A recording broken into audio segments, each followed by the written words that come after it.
families and um, right now we're celebrating our 8th year anniversary here on campus. So we're throwing a bunch of events this month. This is one of them.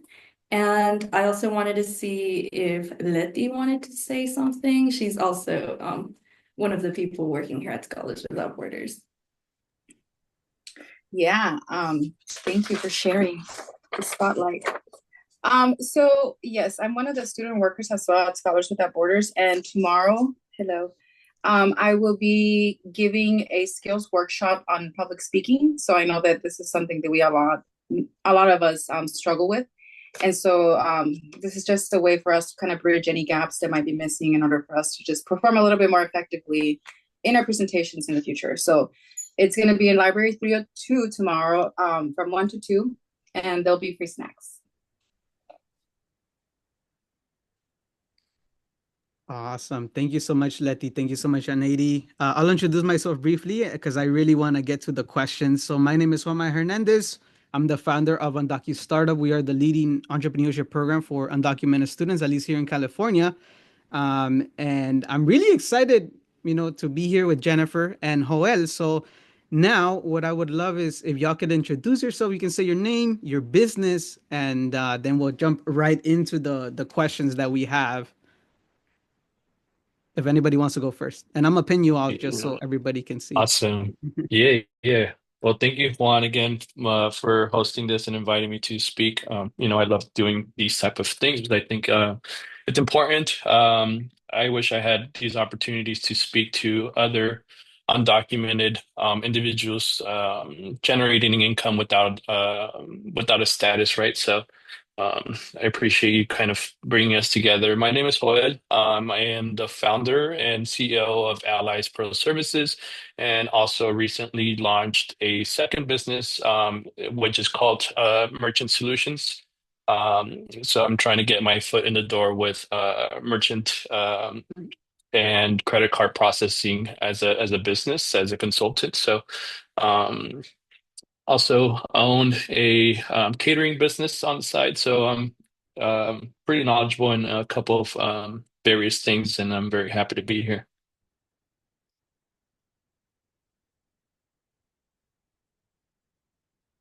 Thank Jennifer, right? Yeah. Yeah. Hi, everyone. My name is Jennifer. I am the founder of Mutats, a eco-friendly lipstick business. I got super bored during the pandemic. I was like, you know what? Let me start a lipstick business. Why not? I am also in grad school. I'm gonna be done next year. I mean, not next year, next month. So if you guys have questions regarding that, please There you let me go. know. Because I know there's a lot of no's out there, but you just need one yes. And yeah, I'm here to help. I'm so excited to get to know each one of you guys. Awesome. Thank you, Jennifer and Joel. Yaneyry, do you want to start us off with the question, with your first question that you have? Oh, I think you're muted. Uh, yes, yes. Okay.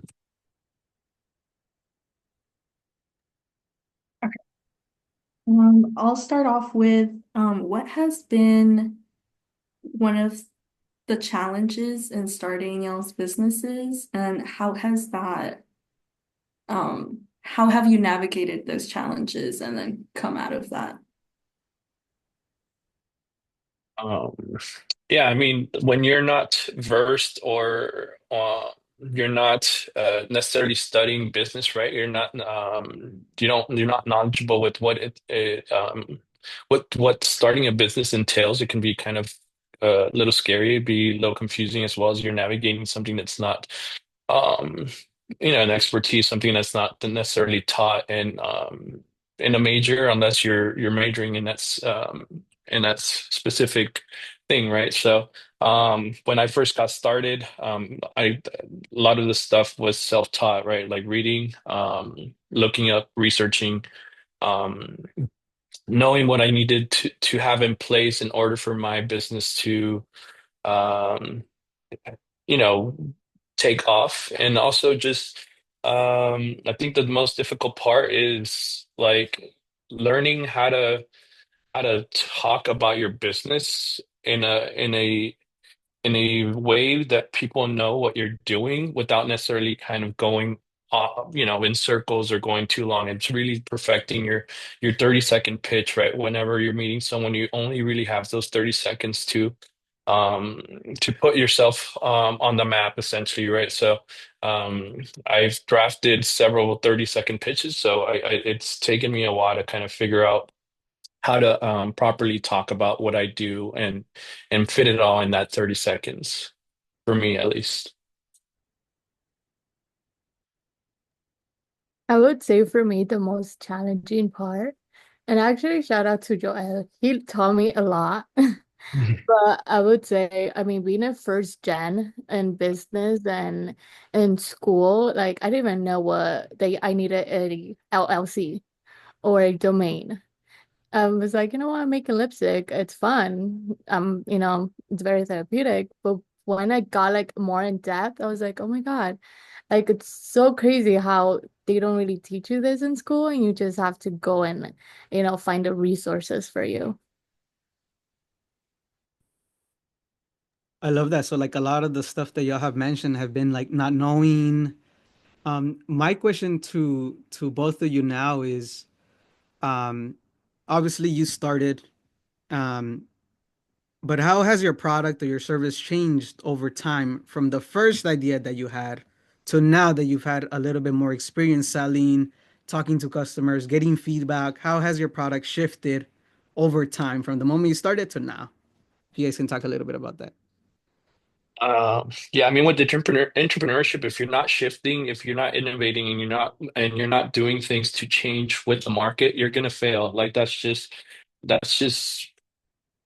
like basic business 101, right? And I think that like the beauty of this call right here, I think Jennifer like touched on it a little bit, is that like I know Jennifer because I've done a few like one-on-ones with her, and she's kind of like bounced ideas off of me and asked questions like, "Hey, this is what I," and I'm like, "Well, you kind of like you got to take a step back, right? You got to like you're kind of working backwards." That was like our first call with when I was doing Jennifer. I was like, "You're working backwards. You got to take a step back, try to start from the beginning and kind of develop your product because you need to be able to follow a product development procedure to ensure that you're going to be able to put something out on the market that's going to sell, right?" And Juan has also shifted several instances, I think like 2 years ago when he had this idea of what Prepare was going to be, which was before, he had this rebranding recently, and he also kind of bounced my ideas. And so I think that our businesses, all three of us, have had to either make changes or shifts to ensure that we had a customer base that was being served by what our product or service was intended to do, right? So I started off as a resume service, like I was just doing resumes. Um, Obviously, like I can only charge up to a certain amount for developing resumes, right? And I was like developing like 100, 200 resumes a year. So that was kind of like getting me by, but it wasn't enough. So expansion or expanding of services is one thing that I did, but I wanted to make sure that I was an expert in the service that I was trying to provide, right? I cannot provide a service that I'm not necessarily an expert on, because then that the credibility of your business kind of just falls apart. So um, definitely a lot of like market research. I think something that really helped me in my business right now is that I was looking into like what money is being funneled through federal and state programs where I know I can tap into, because I know that federal and state programs always have to budget in order to have a bucket of money that's primarily serves the people that I'm working with now, right? Which is people with disabilities. The reason I went into that market was because you're never going to run into people with disabilities, right? You're never going to run out of customers or people to serve, because there's always going to be someone that has a disability, and it's really helped me in expanding my services and growing my business. So definitely have to innovate and shift your ideas here and there.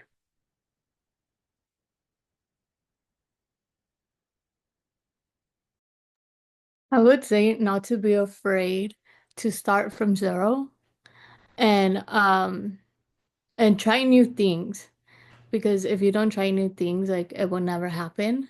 And I think the key word is just being patient and finding other solutions because like every problem has a solution. And I feel like a lot of people they get stuck on the problem and not trying to find a solution.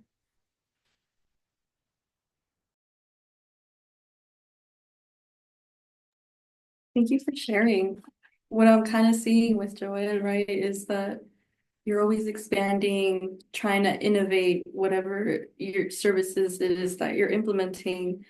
And then with Jennifer, not being afraid to try those things and taking the risk.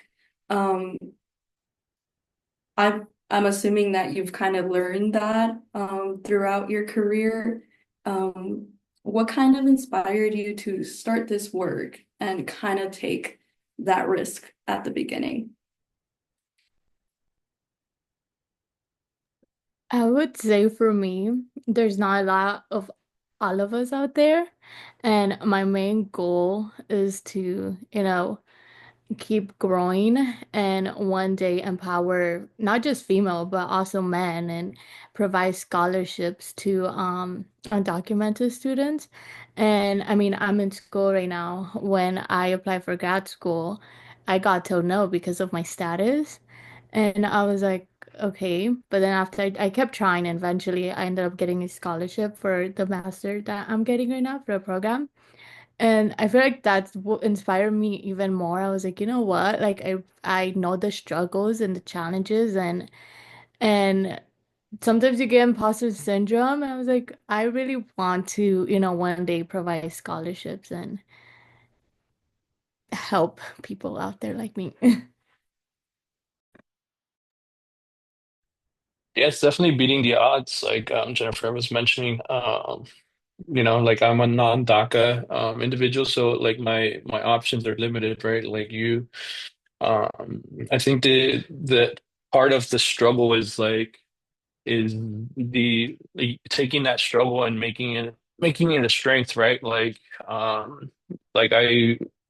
I personally think that I have um are a very hard work ethic, and it's like taking me into places and open doors because I don't necessarily take no for an answer. And similar to Jennifer, it's like, if I'm being told no here, I'm gonna find a way to kind of either, kick the door open or find another door that's gonna see me for the value that I bring on, right? So um like a lot of the contracts that I've obtained throughout the years. I started out as an independent contractor, by the way, so I did 3 years of independent contracting, and I did a various things like from event planning to delivery driver to like I did DoorDash for a little bit. So um, just I think being having that ability to just kind of figure it out as I go has inspired me to also kind of just do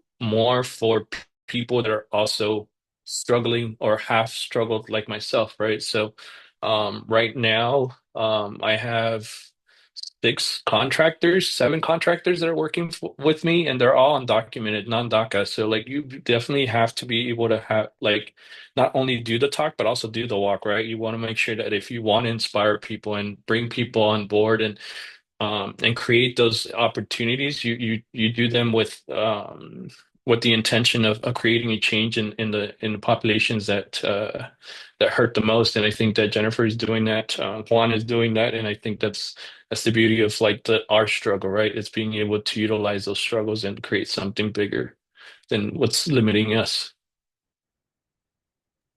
No, I love that. And I think you guys touch on like big points, right? Like struggling, not having access to resources. I know that when I was in college, there wasn't, things like this. Like you couldn't meet just an undocu founder or somebody that didn't have DACA. Most of the stuff was like advanced parole and like this is how you renew your DACA. But like they'll tell me independent contracting, but how do you connect with somebody doing it? So this leads me to my next question.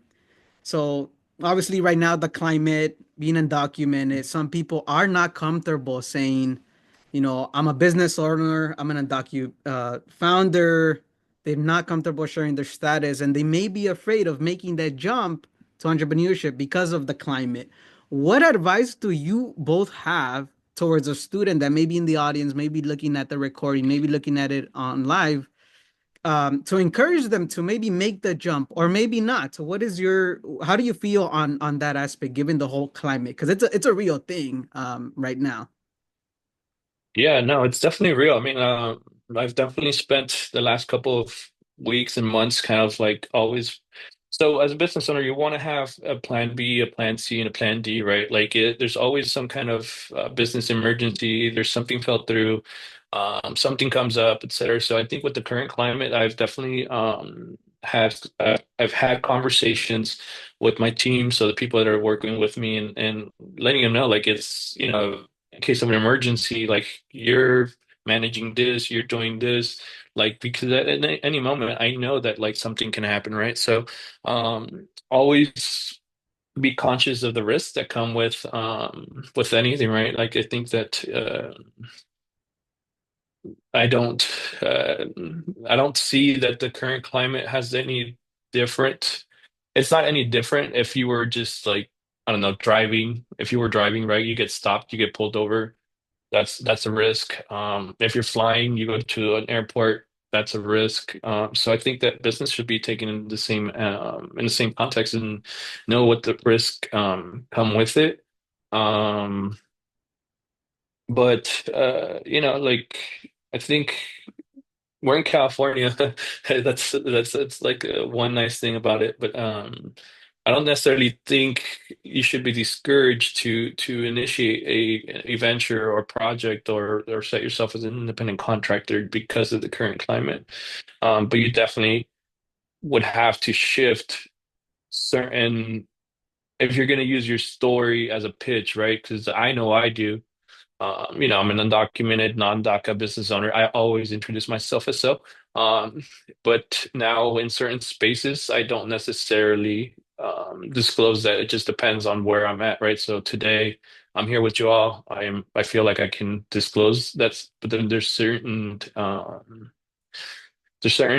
conferences or retreats or stuff like that where I don't necessarily introduce myself like that anymore because I know that of the risks that come with it. So just be cautious. I think that's my only advice going into developing a business for yourself.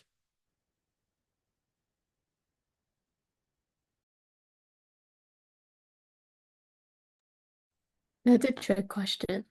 But I would say be cautious of like what you share and what you say. I mean, it's important to say that you're undocumented because it's who you are and it's your story. But actually it's crazy because I actually just got a big opportunity. I can't really say much to do something special, but they reach out to me because I'm undocumented and they want to show my story to people like me on how to start a business and how to just go for it. So, I mean, it's a big risk, but you don't know what can come out of it. So it's really up to you.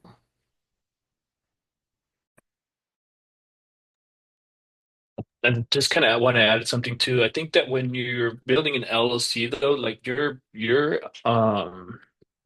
your status doesn't necessarily come up on conversation. So I think that's also another like layer of protection, right? Like you you're always introducing yourself as your business, right? And when you're doing payments, when you're doing contracts, the name and the information that is necessary for you to go into a contract is your EIN. So you're not even kind of disclosing that you don't have a social security number, right? So I think the benefits of having an LLC is that extra layer of protection. And I deal with federal grants. So like I've never ever been asked of like whether I have status, whether I have a social security number or any of that, because a lot of the grant agreements require my business information, right? So my name, my business name, my business address, and my EIN. So I think that if you are going through the LLC route, you have that extra layer of protection as well. So shouldn't discourage people to kind of go that route if needed. Thank you. I can kind of relate to that risk negotiation because I mean, even though I don't have a business, I am an undocumented student and I'm also doing my master's. So almost all of the work that I've done is who can I actually share who I am, my identity, without actually, the repercussions that come with that. We've kind of talked a little bit about running a business as an undocumented person during this current administration, but I also wanted to ask, how do you balance that, not just business, but as an individual, like your mental health?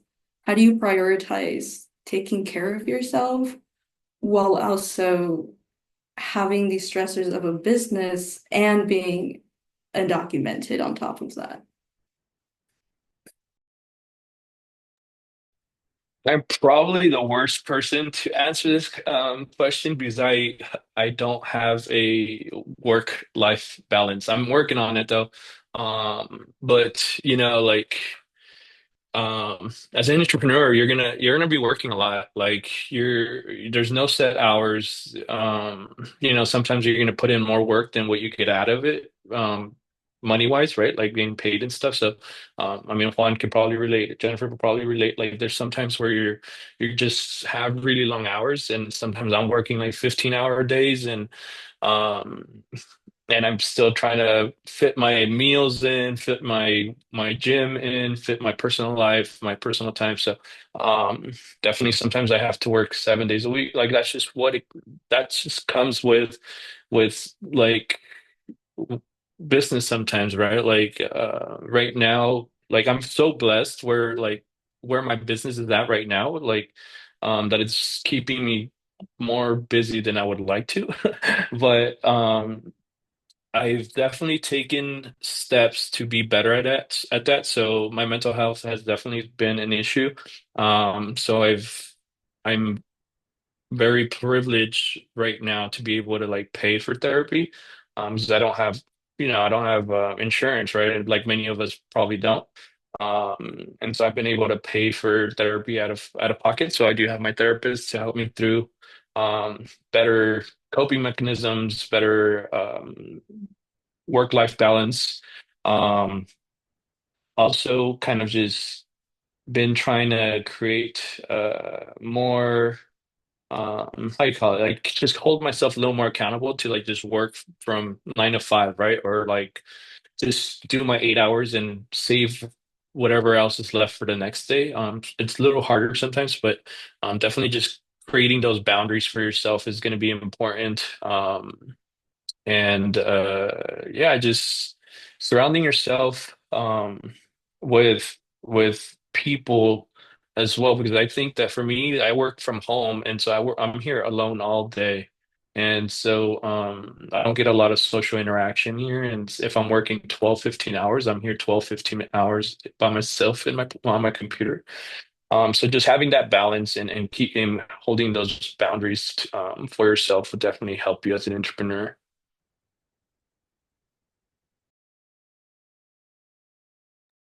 I would say for me, just like what Joelle said, it's important to surround yourself with positive people and with just people that are motivated. I feel like if you surround yourself with people that do not speak your language, is going to be extremely hard. But also personally, I'm a planner. Um, I've sometimes I feel like a robot. Like today, I love running, so I woke up extra early at 6 a.m. and I went for a 2 mile run because I knew I was gonna do this, and then after I have to do lipsticks and homework. So it's really just staying disciplined, and I mean, buy a planner if you have to, and just schedule. I did want to ask or add real quick before the next question. Immigrants Rising does offer free therapy sessions for undocumented college students in California. And I've personally used it, and some of the therapists are also undocumented, so you really get that one-on-one help from someone that actually gets it and is not like what's undocumented. Yeah. Okay, let's move on. Yeah, no, thank you so much, Yaneyry, for sharing that resource and for y'all answering the question. So now for everybody that's in the audience, prepare your questions because the next after this question is gonna be y'all can unmute, ask them questions, anything about their business. But my last question is around this concept of success, right? Obviously, you have a business, you launch products, you've gotten clients, you've overcome so many things, right? You graduated from university. How do you all define success? What does success mean like to you? And do you feel like you're successful yet? Or is that something that you're working on day by day? Or is it like, is there an end goal? I can answer this. I constantly struggle with like imposter syndrome. I mean, I'm in grad school and for like 2 years or half of my program, I feel like I didn't belong there. And then I'm always like the youngest at workplaces, and I'm like, oh my God, people don't really take you seriously. And I feel like right now, actually, at my workplace, I'm having like this hard time of like fitting in because everyone is, you know, like they don't know my struggles. So it's hard for them to even understand why you work twice as them. And they try to, make fun of you or bully you. And it's like, well, you don't really understand. I think sometimes I just try to keep it to myself. But I think recently, for the longest last week, I was like, you know what? I'm actually proud of myself because I'm doing the shit. But I think it's important to just like talk to yourself and tell yourself that you're not like a burden out there. I love that.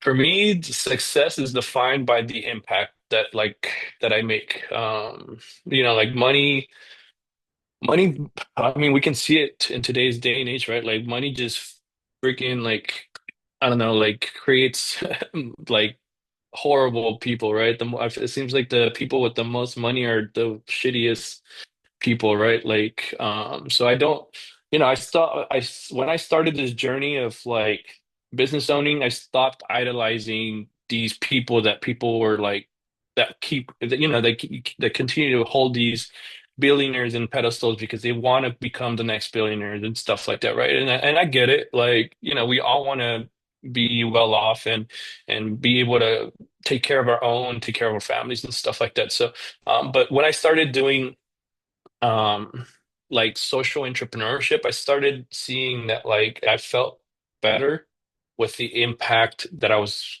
creating versus the amount of money that my business was generating, right? Because I've definitely had instances where like for example, like the contractors that are working with me right now, like I pay like way above like average pay in the Bay Area, and we know the Bay Area is very expensive. So I could have easily like underpaid them or paid them just whatever else whatever everyone else is paying and make more money for myself, right? But I didn't because I think for me, like consciously, I want to make sure that I'm providing a certain wage that's going to assist them or help them and being able to like take care of themselves or take care of their families, right? So a lot of them are actually also fresh grads, freshly graduated from UCs or Cal States. Some of them are still in school as well. So like I know what the struggles are of being an undocumented student in school. So if I'm able to like do something that helps them.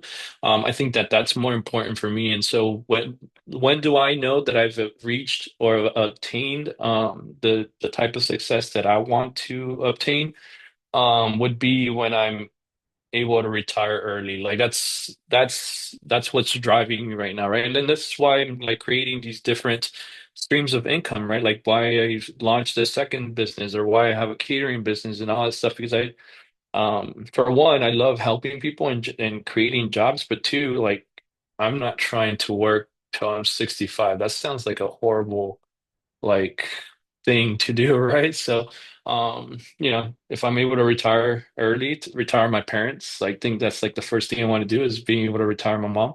I think at that point is when I know like, all right, I feel like I'm successful now. No, I love that. And you'll get there. You're on your way. We're all on our way. Yeah. You were all on their way. Yeah, of We course. always got to work on it day by day, and I think that's the beauty of it. So now moving towards the last few minutes here. If anybody has a question in the audience, just raise your hand and I will call on you so we can unmute. So or put it in the chat if you want. Ask away. This is your chance to ask questions. Yes, Sochil, go for it. Thank you. Yeah, so I had one of the questions because Joelle, you brought up how you have contractors that are undocumented and you have your own business. But my question to you is how are you able to pay them while also paying for your product, shipping, and extra costs? Like, how are you getting Yeah. that funding? Yeah, so I don't sell products. Jennifer sells products. I don't sell products. I sell I provide services, so I don't have any costs in terms of providing the service other than obviously what's necessary for me to provide the service itself. So I need an insurance, I have software fees, I have several different expenses, but are not necessarily due to me shipping or selling a product, which is nice, right? So, how I'm able to pay for them is that they utilize their ITINs. So we go through the process of develop. Well, I didn't develop it, but I got an independent contract developed by an attorney, and then I was able to bring them on as independent contractors, utilizing their ITINs to provide payments out to them. So anyone on this call, either you can see if your ITIN is active or if you need an ITIN. It's really easy to obtain an ITIN, and you can utilize that same ITIN number to obtain payments from clients or from organizations or companies that you're doing work for. So all of them are W-9, 1099 contractors. So that's how I'm able to pay them. And obviously, um, when you're providing a service and you're doing a business, you have to have a pricing model that works for you in a sense that you have to be able to cover not only your costs, but also how you're going to pay yourself, and then also cover the cost of payroll, right? So um, when I do these contracts, right? Like let's say I'm contracted with right now I have a contract with the California governor's office, which is really nice.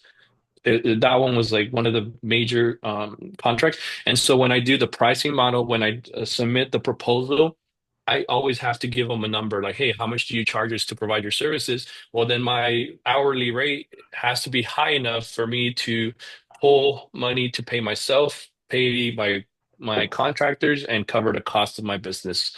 So yeah, you kind of like gotta be able to do those things for yourself. Hopefully that answers your question.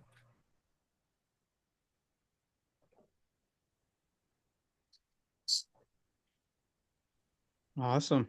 Thank you. Luisa, do you have a question? Feel free to unmute and ask away.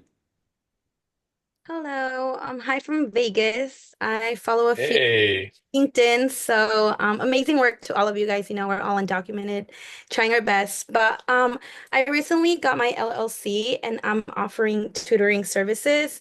I haven't really promoted myself because I'm still working on like the legal stuff. There's a lot of paperwork when you get an LLC, but once I have everything, I wanted to ask, like, how do I promote myself? What's a good marketing strategy? And a little like background on my business. I recently graduated with an education degree. So I do private tutoring. What do you guys recommend?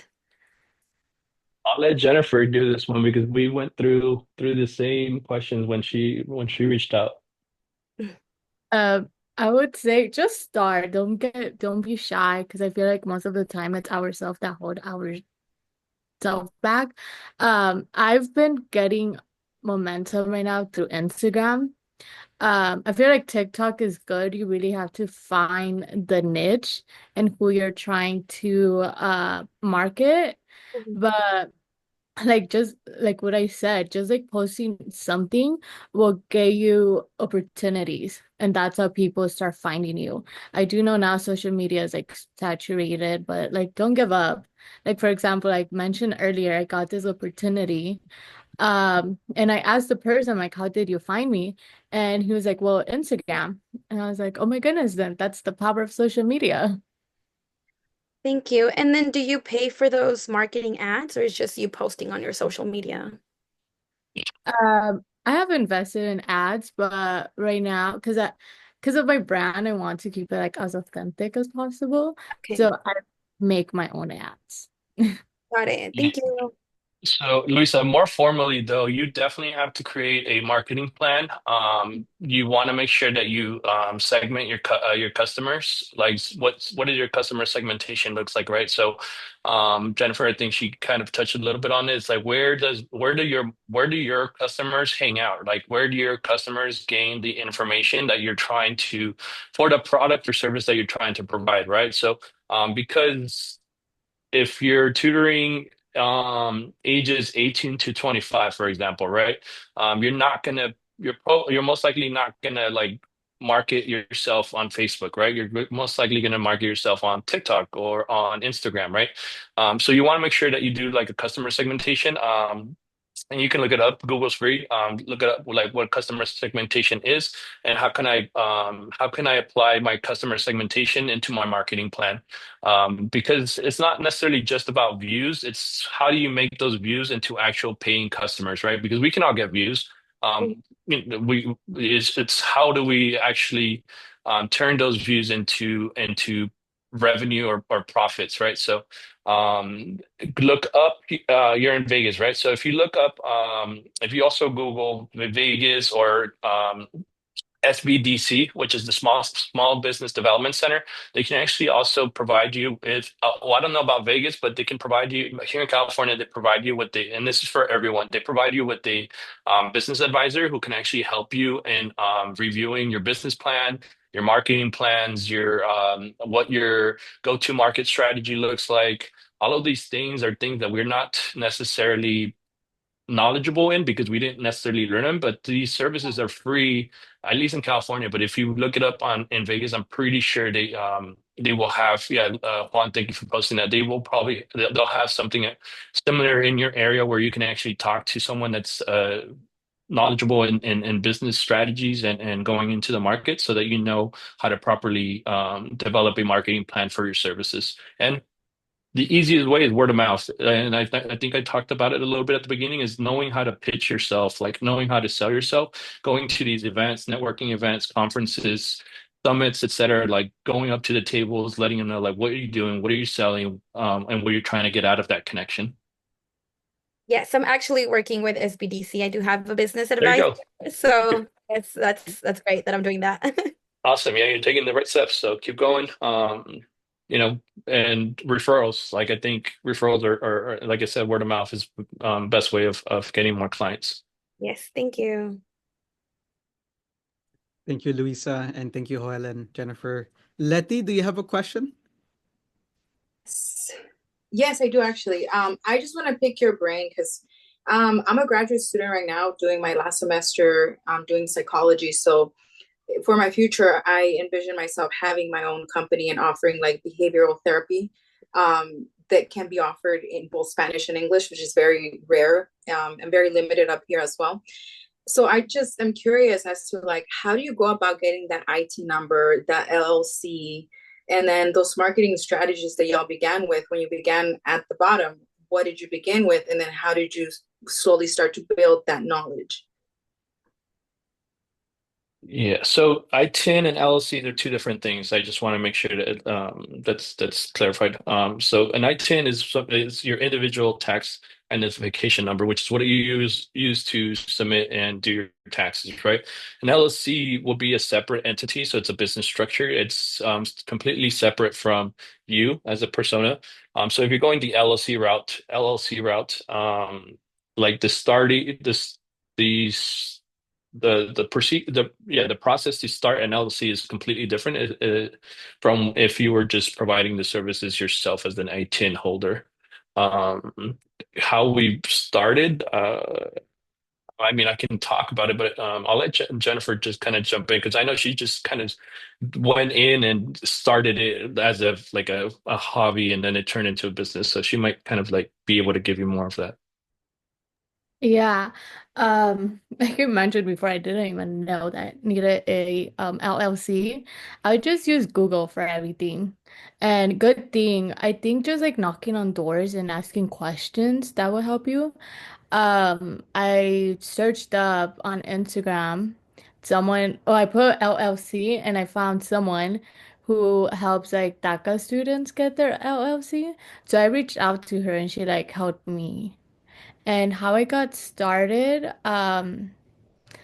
with my business was just talking about it and going for it and not even like not being afraid. I think I was like kind of scared because I am making the lipsticks. I make them at my house. So I was like, oh my God, how about if this girl wears it and her lips get, I don't know, swollen the next day? But I think that was just a fear. But eventually now, like I feel, I mean, it has taken quite some time only because I'm in grad school, but I feel like this year I've been getting a lot of opportunities because I've been putting myself out there and like not being discouraged of what can happen. Yeah, yeah, definitely want to make sure. I know with psychology and providing services, like you're like the ones you mentioned, you're it's different than product development, right? Because Jennifer is providing a product and you're providing a service. You want to make sure that you have the appropriate licensing and permits in place for you able to provide those services. Um, one Immigrants Rising would definitely be one like resource for you because I know there's a lot of like therapists that do their hours and you know they do a lot of information on licensing and permits for psychology, counseling, all that stuff. But yeah, I think here I mean, the nice part about your situation specifically is that there's a lot of state, city, county, and federal programs that are always looking for service providers because there's never enough service providers in our industry. Like I said, I work with people with disabilities, so I do get to work with a lot of counselors. I do get to work a lot with psychologists, social workers, case managers, speech language pathologists, vocational therapists. So all of those like are positions or services that have a very high demand because there's not enough people doing them. So you just want to make sure that you have the right licenses and permits in place, and also insurances that you need an insurance to be able to provide those services in case something goes wrong, right? So, but yeah, I mean, grab my LinkedIn. I'd be happy to connect you with people once you get to that place. I know a lot of people in the industry, so happy to connect you to any of those programs that I'm talking about because money's always going to be there. You just have Mhm. to get vendorized as a service provider. So grab my LinkedIn and I'd be happy to connect you. Thank you. Is that in the chat? Uh, no, it's not. I can put it on the chat though. Okay, You, thank you. No, yeah, same here. I was about to I ask you just where put you it. based I at. just put it. you put it? All right, awesome. Thank you, Juan. Yeah, you're on top of it, man. Thank you. Appreciate it. Yeah, of course. Jennifer, you have a LinkedIn too, no? Or no? Yeah, I Okay, let do. me put yours But up. I have a question for Letty. Where is she based? Is she here in LA? I'm in Humboldt County. Oh. Ooh, I will connect with you because I do know a lot of people. Actually, my first job, maybe I can connect you to her. After college, she works with speech pathologists, but she works with a agency. So what she does, she's like a how can I say it? She doesn't work with the agency itself. She's like a contractor, but she goes to the Head Starts and provides services for students that have IEP. Okay, Yeah. Yeah, so I would Yeah. really connect you with her because I'm sure she will have information. perfect. Yeah, and Yeah. it's like All that's those. exactly what I'm doing is knowledge to help with IEPs or any Yeah. deficits or excess of behaviors.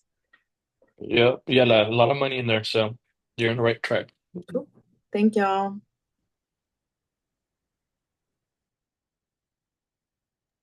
I do see a question on the chat. AZ, do you want to ask it? You want me to read it?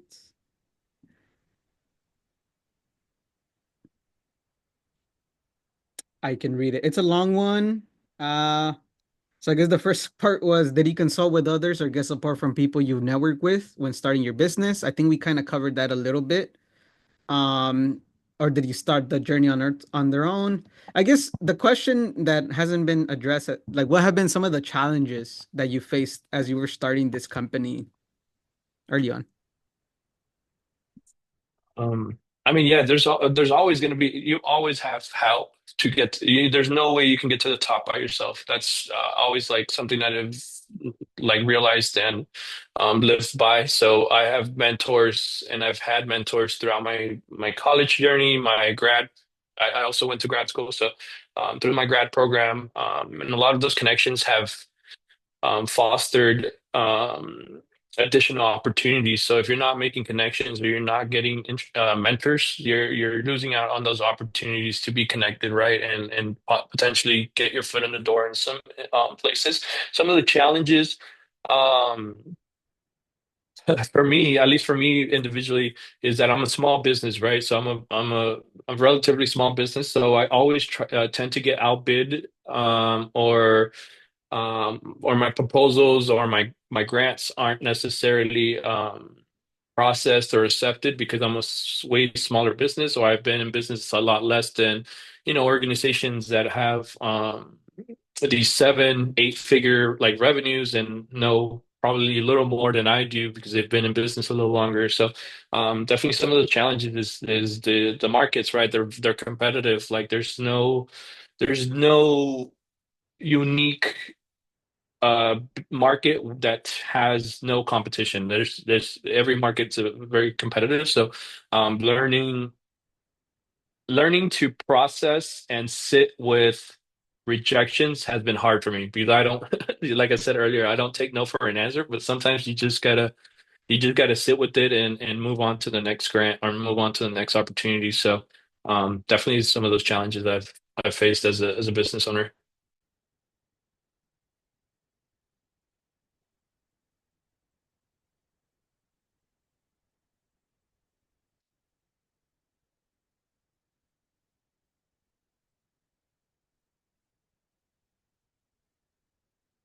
I would say for me, one of the challenges have been, and I guess I already mentioned that how I'm a first gen.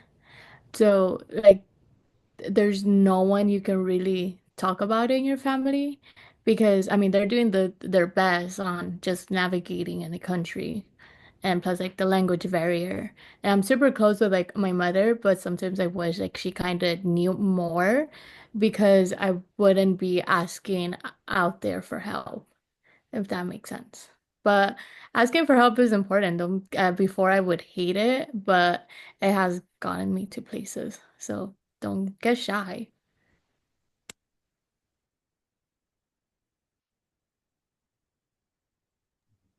I see there's one more question. This one's more about website development. Did you guys pay for a website right away? I'm building my website, but I haven't paid for a domain. And also, which website maker would you recommend? I'm looking into Wix and Squarespace. Thoughts? How's the question? Yeah, I mean, so when you're starting off, any opportunity to cut expenses or minimize your initial investment is going to be good. So if you have the ability to create your own website, do it. Mostly if you're starting off. Um, just depends on what kind of like interface and experience you want your customers and your webs and your viewers to have, right? So Wix is great, Squarespace is great. I personally paid for a website to be built after 2 years because I wanted a different kind of experience for the people visiting my website. So it just really depends on you, like what your budgets are, etc. As I think it really depends on what type of services you're providing. Because I do know there's various website platforms out there that's very limited. I tried for mine to do Wix, but I just felt like I couldn't expand it more on how I would have loved to. So I went with Shopify. I tried making my own website, but I gave up. I was like, you know what, I'm gonna pay for it. But I would say one thing that I wish I would have known earlier is like I wish I would have waited on making my website like later and not at the beginning, because at the beginning you're marketing yourself. You're not even selling. So you kind of have the website just to have the website, which is important. But now with social media, I feel like that can be anyone's website at this point. But definitely make the website. For the next question, Anna is asking, how did you guys balance slash navigate family and work life? Boundaries. It's tough. Like I said earlier, it's really tough, but you definitely have to have boundaries for yourself. And, um, you know that not everything in life is just work. So make sure that you're also enjoying the fruits of your labor. Make sure that you're, taking time for yourself, taking time for your loved ones. So, definitely a work in progress for me, but yeah, balance through boundaries. Yeah, I would say I'm lucky enough that I live with my mom, so I see her every day. But even then, there's sometimes that I go days without talking to her. So today I woke her up. I'm like, you know what, you're coming for a run with me. And during the car ride, we bonded. And I think it's important to make them get out of their comfort zone and do stuff that you like to do. And I feel like that you're growing a relationship by doing that with them as well. And I know my mom, she's not a runner. She was like, struggling. But at the end, we create a memory. Do we have time for one more question? Yeah. Yeah, I think we do. We have like 4 minutes. Maria, do you want to go? Could go. Okay, let me put my hand down. So my question is for Joel. You mentioned you're from the Bay Area, and I'm actually from the Bay too. So for the I don't know if I should call them job openings, but for the independent contracting opportunities that you offer within your business, how can one apply, or do you like post them somewhere?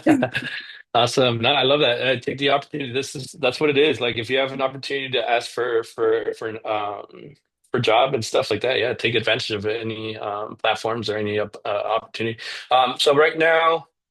Get my LinkedIn. We'll talk. I don't have anything at the moment, but I do have other contracts coming in, which is going to require me to take on more people. And then depending on your skills, if you really want to work, I always come up with ways like either some administrative help or some help with content creating or social media, because I just can't handle all assets, like all aspects of my job. So sometimes I'll create a little project for people that just want to make some money. So reach out, connect with me. I'll be happy to see if I can do anything for you.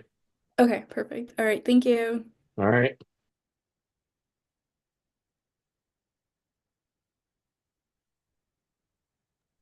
People are out here getting hired, just like that's amazing. I love it. I love it.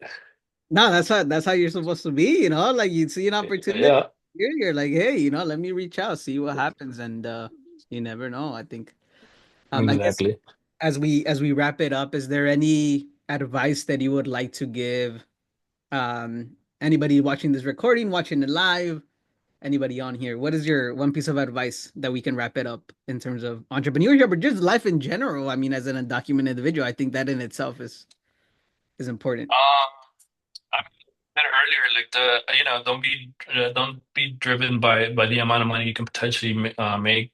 Drive by the be driven by the impact that you can create with these ideas that you're trying to put out there, right? Whether it be a product, make sure that it's the best product for the people that you're trying to serve, and if it's a service, make sure it's the best service that you can put out there for people that you're trying to service, right? So.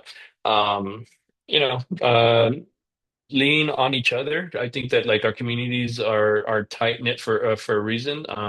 And find mentors. I think that's the way to get your foot in the door with a lot of people. So networking. I always say every that on every cause. The power of networking is so big. So make sure you're networking. I would say just go for it and stop overthinking because overthinking kills dreams. And just like I say, like networking, go talk to people because you never know whose hand you're gonna take. And that person can bring you opportunities. And also you matter. Like we're not our status. We're here to make a change and a positive impact. I love that. No, that's gonna wrap it up, y'all. I want to be mindful of their time. We finished right on time, but yeah, I'll probably send an email after this. I'll post the recording, little takeaways, and then their information and all the resources that we went over. But thank you all so much for attending. Yaneyry, do you want to say anything else before we close off the meeting? Not really. I'm just really happy to be here and I'm really grateful for this collaboration. I'm sure the students that joined took a lot from this today. I mean, I did, and I know Letty did as well. So thank you. Yeah, awesome, yeah. Well, thank you all so much, and I'll talk to you all in the future when we do another one. Bye.